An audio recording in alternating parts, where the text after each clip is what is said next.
if our fight was an MMA fight, when you would have gone down. Oh my God. He would have jumped on you and you would have ground and pound. You would have ground and pounded him. If it was MMA. No.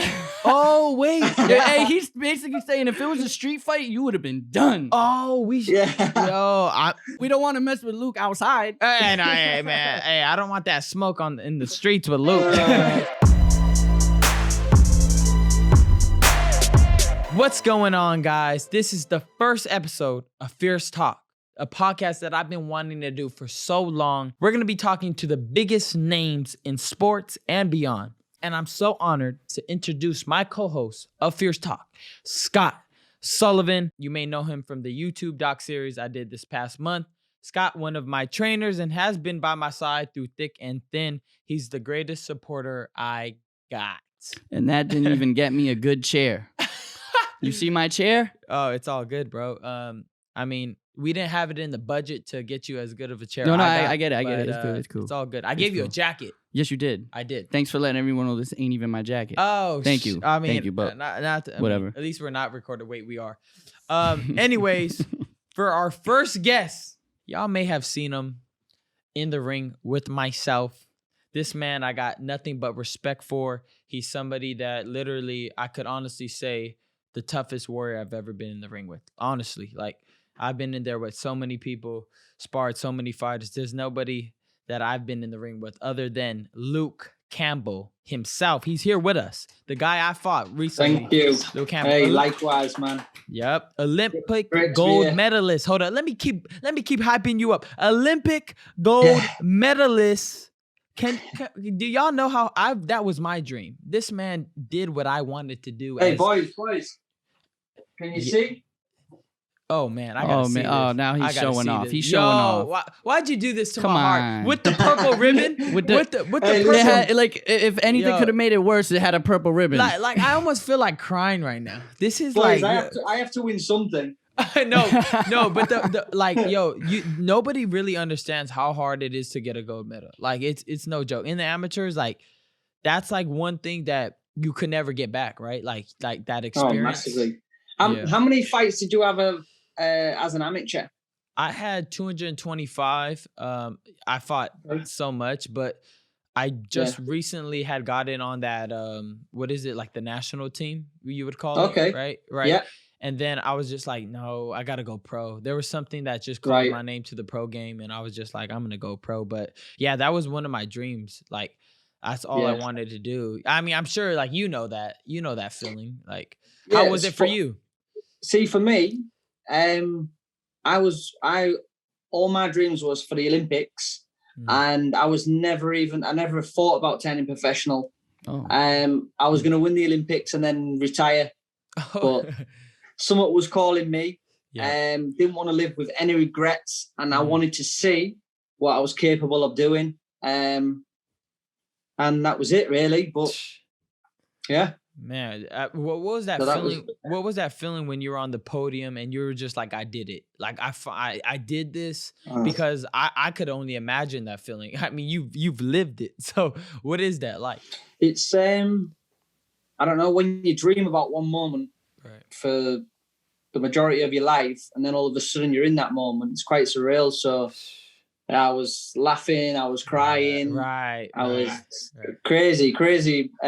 You make me want to cry right now. I could just imagine like just that feeling, like, yo, I did it. Like, I'm here. I got this gold medal around my neck. Like, I would feel probably those same feelings. Like, I would laugh, cry, like, you know, dang, that's awesome, man. That's really awesome. So, shoot, all right, let's get into this. Let's dive into these questions we got. We want to get to know the whole story of you, bro. Like, honestly, this is my whole objective today. Like, I want to know who you are, truly, like your heart, bro. Yeah. Like, that's what I'm coming. That's what I'm coming for. I'm coming for your heart. You know, in a good way. I love you, in bro. a good way. I love you, bro. But yeah, let's go, Scott. What do you want to ask? Luke, we want to know. We want to know first. Yeah. What have you done since the fight? How's everything going? How's this last month been since you've just had time to assess everything? Basically, well, I was away from my family for Christmas and New Year, which was quite hard for me to do, being away from my kids for the first time and my newborn baby. It's really hard. So when I got back from the fight, all I wanted to do was I wanted to go away with them and spend some quality time with them. So we went to Dubai for 3 weeks and just had quality time together as a family, relaxed in the sun, by the pool, ate too much, and just enjoyed family. And that's been it. Have you had a chance to go back at this point and watch the fight and assess yourself, assess your performance, and just critique yourself? I've watched the fight back once. I've never been one of them boxers to watch a lot of tape on myself, because I feel like it's in my head and I know what to do and I know what to practice on. But yeah, I mean, I went back and watched the fight. I mean, it was a hell of a exciting fight for everybody while it lasted.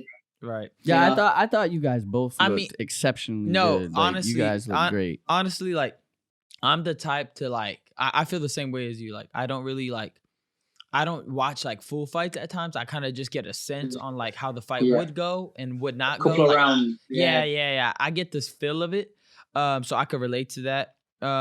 I think what made our fight most memorable is that we came in, like, this is just my honest opinion. We came in with like our full potential. Like, you see from the get-go, we are firing. Like, you knocked me down like in the second round. If that don't tell you the tone of the fight, I mean, I don't know what does. Like, I could watch that whole fight 10 times and I love it. You know what I mean? Like, just as a boxing fan, I don't care about myself or you. You know what I mean? I care about like, all right, let me look at it objectively as I'm not a part of it. Yo, I'm telling you, that fight it's going to go down as like one of the most exciting fights of the year, for sure, in my opinion. Massively, Right? No, I agree. It was exciting. We both went through a lot, you know, it was both firing shots, and, you know, it was for a boxing fan or just the regular boxing punter, you know, it was a hell of a fight to watch. Hey, so I got a question for you. So when you dropped me, right?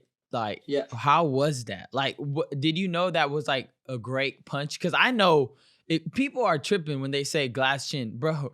Do y'all understand the perfect shot you landed? Like, they don't understand. Like, I had no clue. It hit me. I just look up and I'm down and then I'm up. Like, there's no like, you know what I mean? Listen, I see a video of my hand going backwards and I'm like, I don't remember that part. All I remember is me up. So I don't know. You look like you were getting arrested. Listen, I can punch. Like, I have power. I do believe I'm still one of the biggest punching lightweights out there.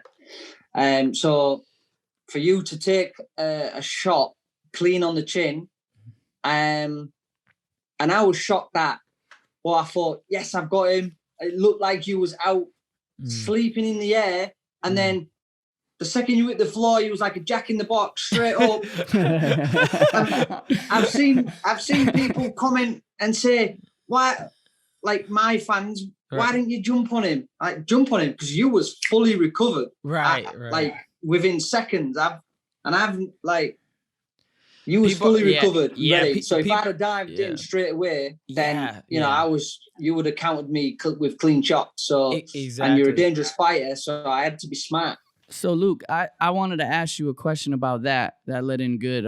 Is there anything about Ryan that once you got in the ring with him may have surprised you? Like, I wasn't like an intangible that you were like, wow, I couldn't prepare for that, you know? And I'm wondering the same thing about you with Luke.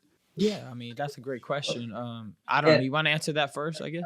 Yeah, sure. I'll go first. Okay, so the first one, I would say that once I was thinking in my mind, once I start hitting you and you feel the power, then you might not want to be there. So that for me was a complete surprise that this guy can take a shot. This guy is tough. And I wasn't expecting you to be as tough as that. Yeah, I mean, going into the fight, like when the fight was announced, I kind of had the sense like, okay, I could walk him down and I could just beat him up, right? Like that was my thing. But then as I started watching a little bit of your video, like before the fight, I was like, ugh. Like I started second guessing it, right? Because I'm like, okay, Linares was trying to do that and had really no success, in my opinion. Like my opinion, I was there at the fight. I thought you beat him, right? I was like, okay, he came back. I thought I beat him too. No, like I'm not even like no lies. Like I really thought you, and I was like maybe like 18 there. I don't even know how old I was, but yeah. So I was like watching him and like, dang, like Lomachenko, he's trying, but there's something there. So I'm like, all right, I got to go into a mentality, right? That I can't be like, I have to just go in, like even if it hurts a little bit, like I gotta just try to find my aggression. You know what I mean? Because we're gonna go back and forth. We were like, you see, I gave you that respect in the get go. Like I was like, okay, this range is here. Okay, this. Like I'm just trying to feel you out. So I think the biggest shock to me was how disciplined you were in your technique. I had no clue you would know how to get away from my hook that many times. Like you did get caught with it later on, but. Yeah, I usually catch people, I'm telling you, off the bat with it. Like, because they're not technically sound like you. So it was like a surprise to me. I'm like, this man really trained this. Like, it shows you what training does. Yeah, like, when we were watching the fight, when I was watching the fight, it was plain as day, like, he's ready for this. Like when you were throwing them left hooks, and I'm like, Luke is ready for this. Right. He's ready. Like I was just shocked at how well you did. I mean, to be honest. Like I said, like Luke only made the one mistake that he reached in, and that was the only time I hit him with the check hook. Like, but you really. Like, to go that long without making a single mistake, I don't care what anybody says, this man will be Devin Haney. This man, I'm sorry, this is just my opinion. He will be Devin Haney. He will be Gervonta Davis. I could care less what anybody says. In my opinion, that's what I feel. Like, they can't keep up with this range. Like, they don't know what though? Right.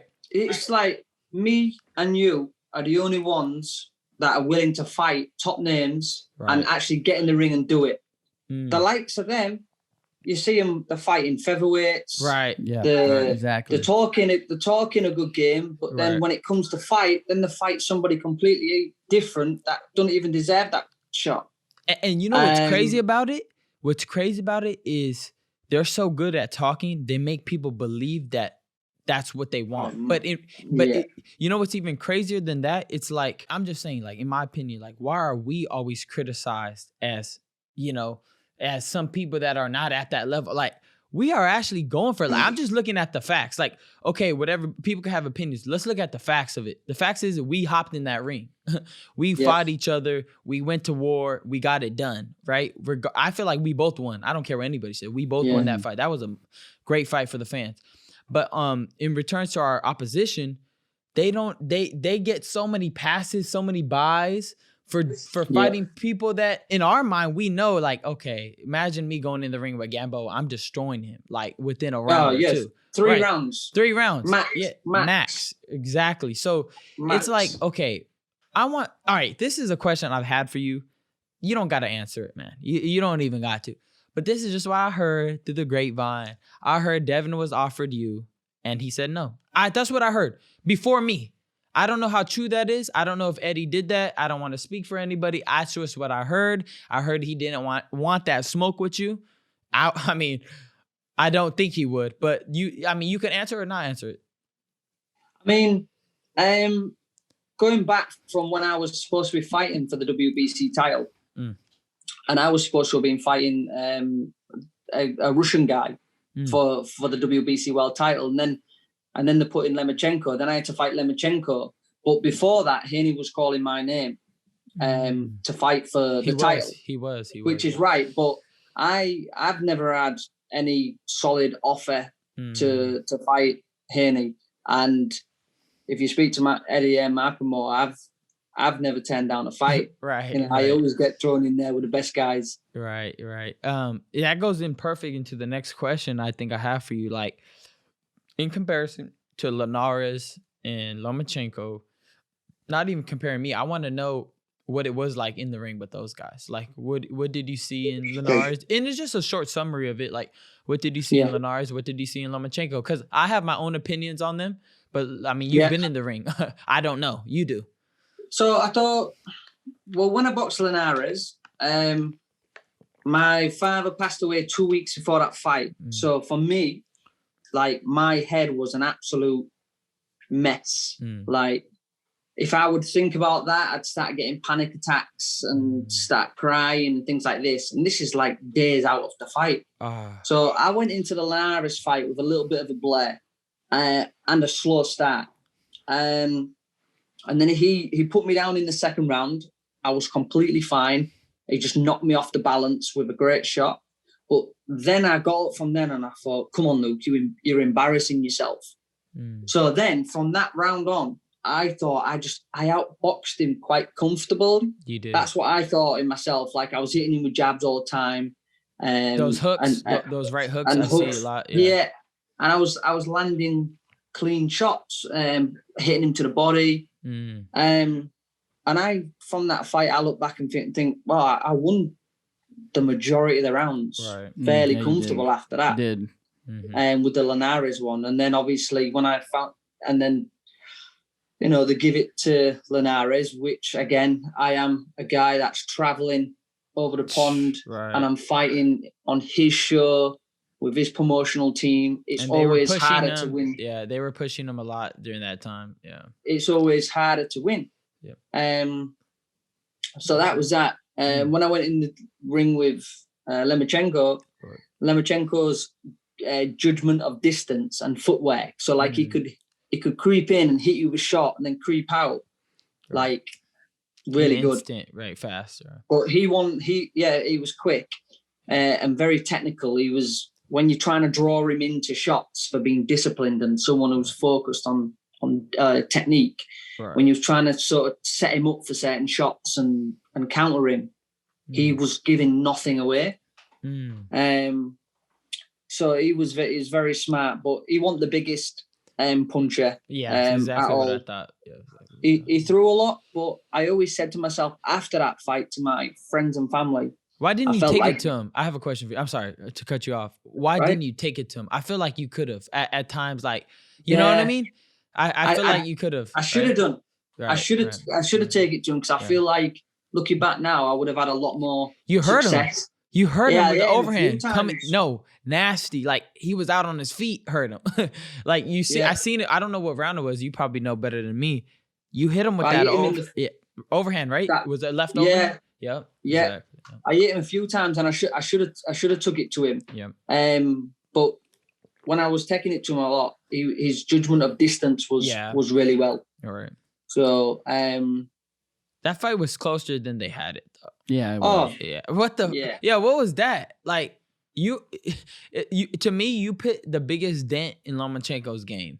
Like, massively, dude. No, Lomachenko wasn't the same after fighting you. Nah, I always said that's what I was going to say. I said that to my friends and family. I said that I feel like after that fight, I put a dent in Lomachenko. You took something out of him. You took something out of him. I don't believe he will be the same. No. And then when he got in against Lopez, he didn't even throw a punch for 7 rounds. You did something to his mind. Yeah. I'm not saying that he has mental issues. Like, I'm not saying that he got brain damage. I'm just saying, like, mentally, like, you have him like a little bit more worried about that 135 punch. A little bit more gun shy. Right. Exactly. Well, hey, that leads me into something I wanted to ask you, Luke. Because me being a boxing fan, I study boxing and I knew a lot about you even going into the fight. Right.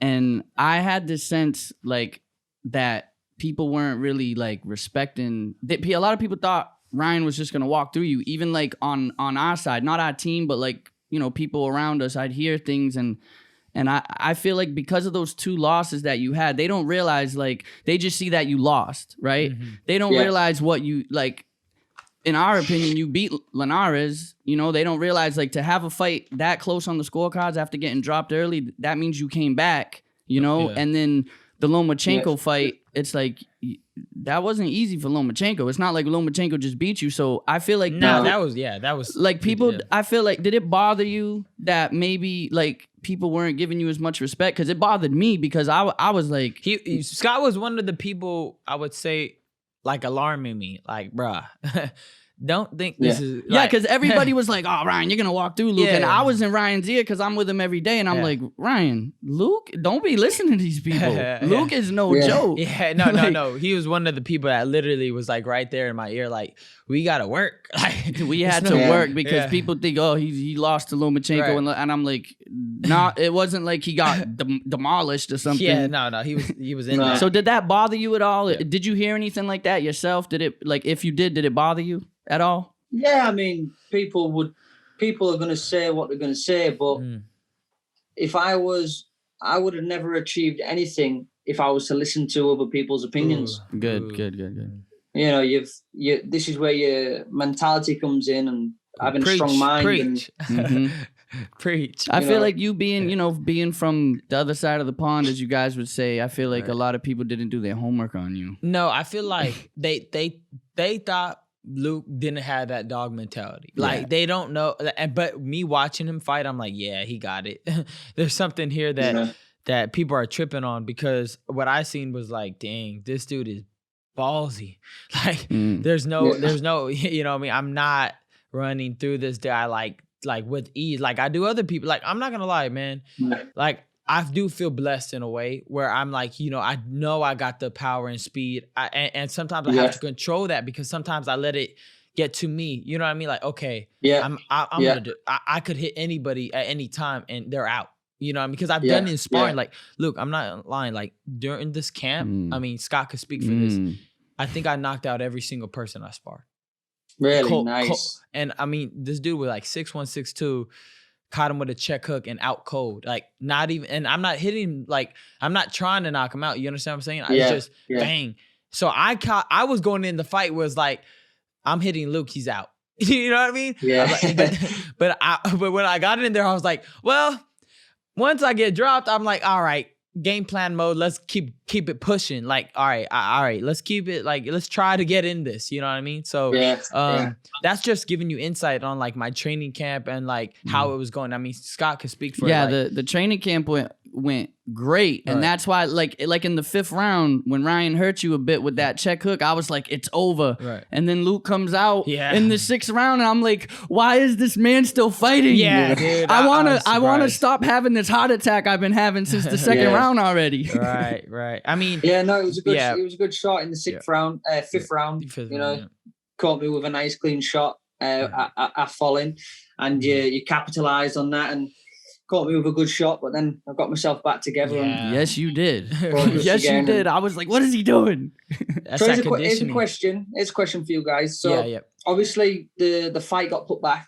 Right. Because I got COVID. So where was you in camp, and what did you do? Did you have a week off chilling, or no? All right. Hey, I'm gonna be straight up with you.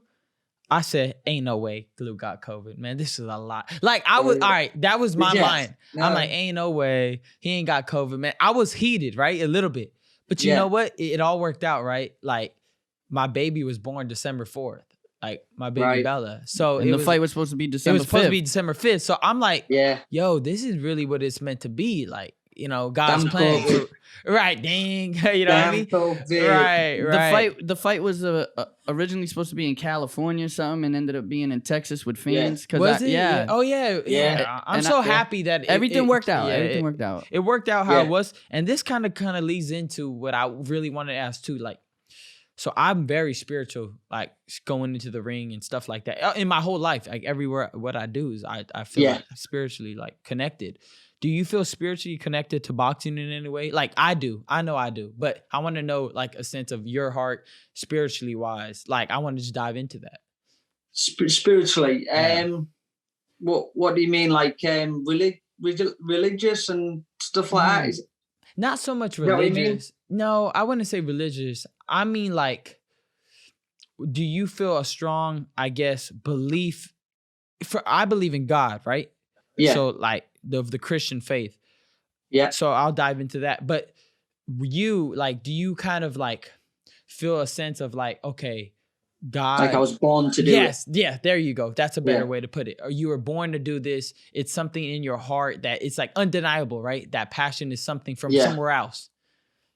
Yeah, so I got into boxing with like no real intention of getting into boxing. I just thought I'd get into boxing because it sounds cool. Like I had no one in my family that boxed. I didn't know any boxer when I went into boxing. I just thought boxing was cool to do. Wow. How old were you? How old were you? I was 13. Okay. Oh, wow. Cool. And I lost my first 2 fights. Me too. And then that's funny. And then I won 2, and then I lost 5 in a row. Wow. And then I moved to a different amateur boxing gym. And then, I got a new coach. Hey, you're like, something's wrong here. I shouldn't be losing like this. Yeah. That's hilarious. And then I started getting a bit better. But I've always been very disciplined and dedicated. And I believe that's what's got me where I am. I don't believe that my natural talent has got me there. I just believe it's my constant discipline, hard work, dedication that has got me where I've got. And, you know, sometimes I will say to myself, you was born for this, you was born for this. But in hindsight, I guess it's just been my dedication, discipline and hard work that's got me there. Yeah, I can see. It's almost like you were born for this, yet you weren't born for this. You understand what I'm saying? Yeah. Like you like my biggest talent is my dedication and my discipline. There it is. There it is. It was like that's my talent. Yeah, you were born with that mentality, right? No, yes. But that is probably the most key thing you need. Like because so many people could be blessed with attributes off the get-go, right? But because they have that, they don't ever reach to that high level because they think, you know, even as a kid, you know, they just think they're better than everybody and it gets to their head even before they get there, which is wild. But, you know, when you have that sense of, I got to work harder than the person that's working hard and I got to do this every day, then there goes your champion right there. There goes somebody that like, oh, wow, this kid's thinking outside the box.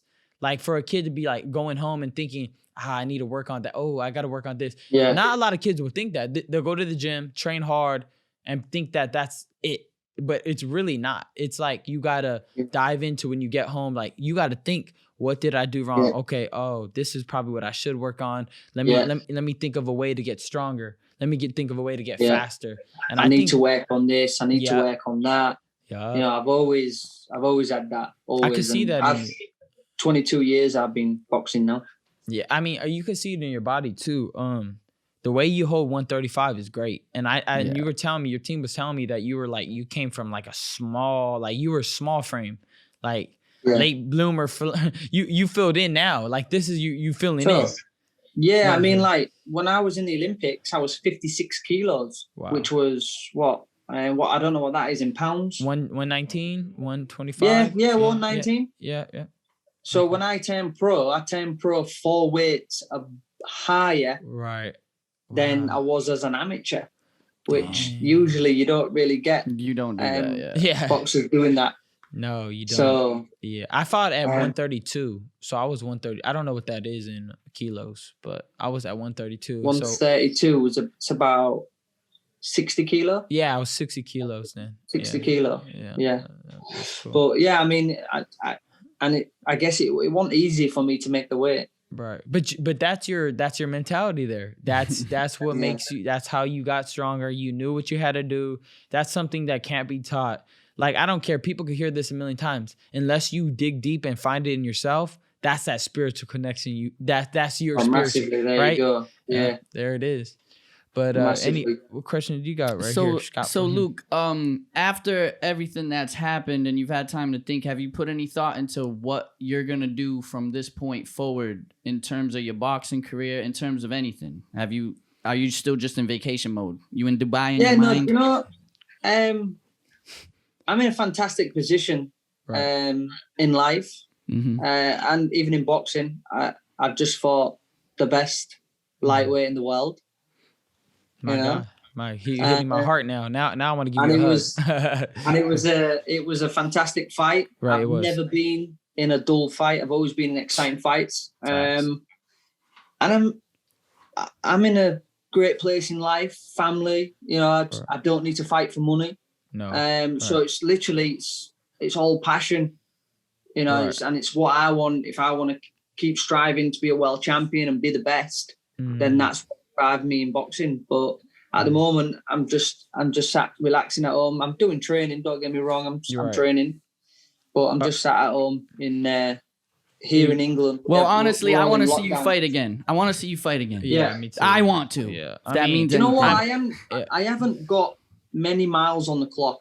Yeah, I know. I've not got any injuries. You look great. I mean, just saying. I mean, honestly. I mean, this dude. When we were fighting, people were like, "Is this like a boy band fight? Like, what's going on here?" And I'm just like, I was like, "Hey, the Jonas Brothers are fighting." Right. No, for the first time, I was like, "Dang, I'm fighting somebody that's also pretty good looking. Like, I'm gonna. I know there's something behind this." We after the weigh-in, I was like, "Ryan, I think you got a better smile than I me." know. I was like, I don't know, man. I better work on that dimple because I don't know, man. You know, I don't look too bad for 33 years old. No, man, you look great, bro. No, but, for real. You know, the thing is as well, like, I couldn't have done it at your age, like, because it's taken me much longer to mature and to get that man strength. Like, this goes into a question of mine. What did you see in the ring with me? Like, is there anything that was kind of like out of the ordinary, like special, like talking about specialness, like outside of speed and power? Yeah, outside of stuff. It's like attributes, just something. You know what I mean? Something be like more than that. Yeah, I mean, well, myself and my team thought you was a lot better than we thought you was. We didn't expect it to be as good as what you was, put it that way. And when I got in there, I thought you was closing the distance well with your footwork. You was having your lead foot out and you was leaning back a little bit. So you was pressuring me with your lead foot and making me do things. And your timing was very good because timing's massive. You know, you can have speed and power, but if you haven't got timing to go with it, it's nothing. Then it's not don't count for a lot. You'll be hitting. So air. yeah, I thought you was closing the distance very well with your footwork, and I thought that you had fantastic timing, and just your obviously your hand speed, and you can carry power in both hands. Yeah. So you was an all round fighter, all round good fighter, but you was better than what we expected you to be. In that, we got some fan questions. If you're down to answer, that they have questions for both you and I. So, you want to start this one off, Scott? Like, let's get into it. Read the first one up. All right. Where's the first one? Oh, I got it. You get that.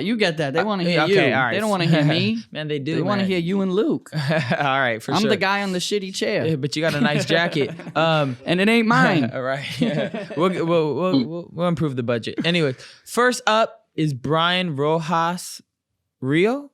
Hopefully I'm saying that right. Right. He's asking, when you were both training, did you guys think you would have trouble against each other? I mean, I guess we kind of touched into it. I'll talk it first. Yeah, I definitely thought it would be a tough one. But that was later on. I mean, at first I'm like, I'm knocking this dude out. Like, always like in my mind, like I just feel that way. But as the fight went on, I'm like, all right, let me be more honest with myself. Like this not gonna be easy, and it wasn't easy. So there goes that. So I'll let obviously Luke. For me, I thought that, I've got to be switched on. I've got to be careful because, he's a dangerous fighter. But I thought once I start hitting him, I'm winning this fight. That's what the mentality was in training. Point blank, period. Yeah. Okay, so next up is Gerardo Juarez. Okay, I'm about to learn some good Spanish by talking like this. Okay. He wants to know, did you both have a game plan against each other? I mean, I guess that kind of just touches in on the last, but I'll answer this. Yeah. My game plan was to obviously pressure Luke. My mentality was forward. Like that was my thing. Like, all right, if he hits me with a good one, keep trying to drive forward, fix the errors on the way. Like I'll find the positioning and I'll get to him. But that was my game plan going into it. What was yours? Mine was to keep the distance. Lots of feints. Try and make him miss. counter you, make you throw the hook, right. you know, and just keep my distance and try and frustrate you. And matter of fact, I learned a lot from you. Like, I was like, okay, I'm gonna start. I could now use my toes as well, the way you did, because that's the part of the game that I could explore too. Because I'm rangy like you. We had about the same reach, but you know how to use it a little better than me. You know, I'm like, especially in the second. No, round. well, what I said to myself is, I can't box this dude that boxes all day long. Like, I can't. Like, he's been technically sound his whole life. Like, I'm just a very natural, gifted athlete, right? But this dude, I was like, remember I told you, I was like, we were talking about it. I was like, I can't box him. Like, there's no way. I'm gonna just have to take it to him, like, and fix drag me. Drag you we in. knew going in that if Ryan tried to box with you, he's basically giving you the best chance possible to beat him, because we studied you, and it's like, this guy he's too disciplined. He's the best boxer in this weight class. Right. He's the best technically sound boxer in this weight class. Okay, the next question is from DStorm3636. Oh, wow, that's interesting. Okay, he wants to know, what were your cornermen saying to each of you after Ryan got dropped? Oh, this is a good question. I like this one. All right, so what was your corner saying? Mine was saying, because I kept trying to swing the left hand, so I kept trying to hook the left every time. I think they was telling me to throw it straight. To land it again. Yeah, like instead of me coming in with a left hook constantly, they were telling me to throw it down the middle. Straight down the middle. My corner, on the other hand, was saying a bunch of stuff that I do remember, but it would be, I was just saying to myself, I got dropped. It's all good. It's all good. I was trying to calm everybody down, and then my coach was like, come on, pick your hand up. Like, there was just like a lot of things. I mean, the basic, like, calm down. It's a bit of a blur. It's a blur, man. It's kind of like, damn, this is high intense. But I knew, like, I calmed myself down, right? Like, I'm like, okay, I know what happened. Like, I did get dropped. And I could see you. I could see you trying to do that. Like, I could see looking across at you. Was like, it's all right. I'm good. I'm good. Calm down. I've got this. Hey, I'll tell you what I said after he got dropped. I took my Team Ryan jacket off and said, I don't even know him like that.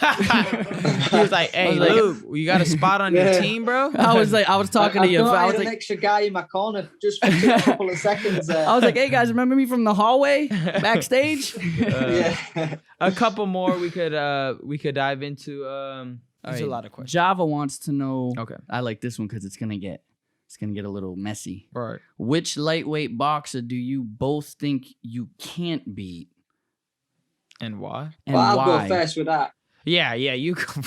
I mean, you know. Go. I mean, I'm gonna say Ryan Garcia. He beat me. No.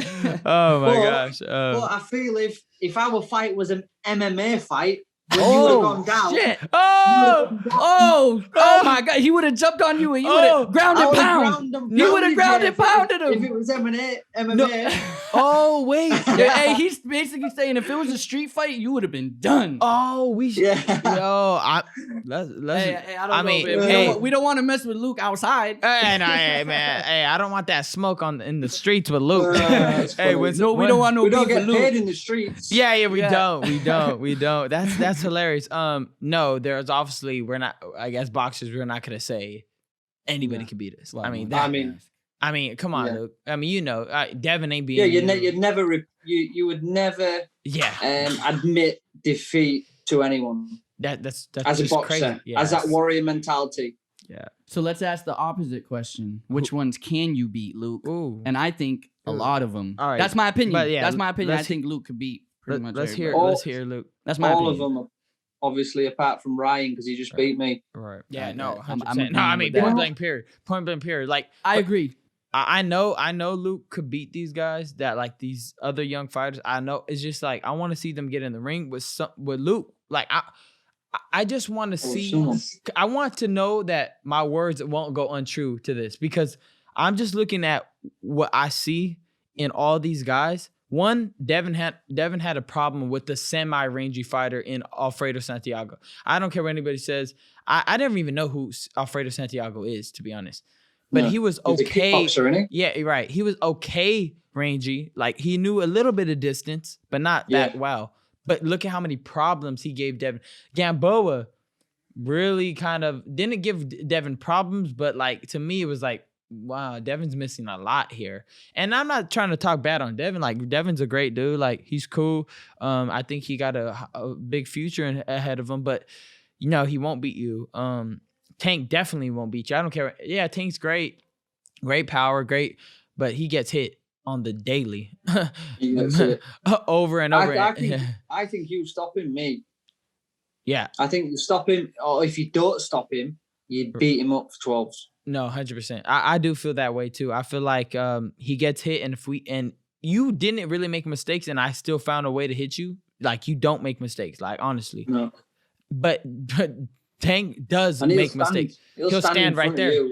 And I could just exactly. I'll let him go on him. So yeah, I just want to try to make these fights happen. Like, what's good, Eddie? Like, let's do it. Let's get Devin in the ring with Luke. I want to fight Devin, I do want to fight him. Like, don't get me wrong, I do. But like, it doesn't excite me. I can't explain it. Like, it's not something that gets me off my throne. Like, it like, it don't make me want to get off this chair and fight him. Like, to make it like simple. Like, I don't want to. I want to fight a guy like Manny Pacquiao. I mean, I got offered it. Let's go. That makes me want to get off this chair and fight somebody. Tank Davis. It's excitement. Like, that's how I fight. I love to fight. Like, I called you out at Fonseca fight because I was excited. Like, I'm not going to call somebody out if I'm not excited to fight him. Like, I'm going to call them because I respect them. I think they're great fighters. And, bro, we're warriors. Let's get in there. Like, let's fight. Like, that's it. Teofimo, too, could get it. But I think you beat Teofimo, in my opinion. But, I mean, I've done a lot of sparring with Lopez in Miami a couple of years ago. Yeah, I remember him. Spar a lot. He talked about that. And you know what? He thought you were going to beat me because you sparred him.